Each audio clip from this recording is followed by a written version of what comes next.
ஐக்கிய அரபு அமீரகத்தில் work permit மற்றும் ரெசிடென்சி விசா பெறும் வரை வேலை செய்ய வேண்டாம் அப்படின்னு அதிகாரிகள் எச்சரிக்கிறாங்க.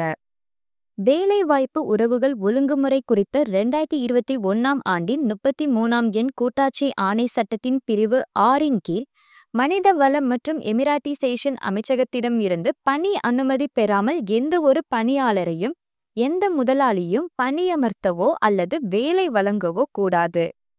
வெளிநாட்டினரின் நுழைவு மற்றும் வசிப்பிடத்தை நிர்வகிக்கும் 2021ஆம் ஆண்டின் 29ஆம் எண் கூட்டாட்சி ஆணை சட்டத்தின் பிரிவு 5(4) வெளிநாட்டவர்கள் பணி அனுமதி மற்றும் குடியிருப்பு விசா உள்ளிட்ட பொருத்தமான சட்ட ஆவணங்களை வைத்திருக்காவிட்டால் எந்த வேலையிலும் ஈடுபடக்கூடாது. வேலை வகை மற்றும் பரஸ்பர ஒப்பந்தத்தை பொறுத்து முதலாளி 2022ஆம் ஆண்டின் அமைச்சரவை தீர்மானம் எண் 1இன் கீழ் முழுநேர பகுதி நேர தற்காலிக அல்லது ஃப்ரீலான்ஸ் என தொடர்புடைய பணி அனுமதிக்கு விண்ணப்பிக்க வேண்டும். செல்லுபடியாகும் பணி அனுமதி இல்லாமல் தனிநபர்களை ஈடுபடுத்தும் முதலாளிகளுக்கு கடுமையான விளைவுகளை சந்திக்க நேரிடும். 2024ஆம் ஆண்டின் 9ஆம் எண் கூட்டாட்சி ஆணை சட்டத்தின் திருத்தப்பட்ட விதிகளின்படி வேலைவாய்ப்பு சட்டத்தின் பிரிவு 61இன் கீழ் இந்த விதிமீறல்களுக்கு முதலாளிகள் 1,00,000 திர்ஹம்ஸ் முதல் 1,000,000 திர்ஹம்ஸ் வரை ஃபைன் செலுத்த வேண்டியிருக்கும்.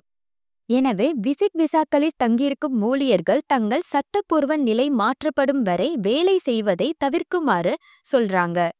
மேலும் வெளிநாட்டவர்களை வேலைக்கு தேர்ந்தெடுத்தவுடன் மொக்ரே விண்ணப்ப செயல்முறையை தொடங்கணும். அதைத் தொடர்ந்து நுழைவு அனுமதி மற்றும் அதைத் தொடர்ந்து குடியிருப்பு விசா வழங்கணும். மேற்கூறிய இந்த நடைமுறைகளை பூர்த்தி செய்து விசா நிலையை புதுப்பித்த பின்னரே ஊழியர் அமீரகத்தில் சட்டப்பூர்வமாக வேலையை தொடங்க வேண்டும். மேலும் இது போன்ற லேட்டஸ்ட் ஐக்கிய அரபு அமீரக செய்திகளுக்கு நம்ம கலீஜ் தமிழ் சேனலை சப்ஸ்கிரைப் பண்ணுங்க.